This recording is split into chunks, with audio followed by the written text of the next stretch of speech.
naprawdę, za nic, kuźwa, nie poddawajcie się, bo będzie tyle gówna. Czasami jest tyle gówna, ale czasami jest tyle radości i uśmiechów, więc naprawdę, jeżeli coś zaczynacie, po prostu kontynuujcie.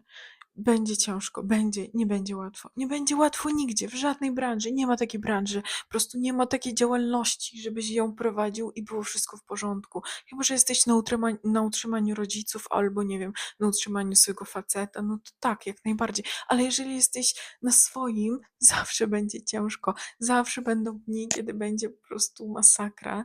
Zawsze będą podwyżki ZUS, zawsze będzie inflacja, zawsze będą klienci ciężki, przyjemni, nieprzyjemni. Będą tacy, którzy będą cię chwalić i dzięki nim będziesz miał co jeść przez najbliższe kilka lat. A będą tacy, kto będzie cię blokował, pomimo tego, że dajesz im super zniżki i po prostu bez przyczyny znikają. Także po prostu nie poddawaj się i nieważne kim jesteś, czy tatuatorem, czy nie.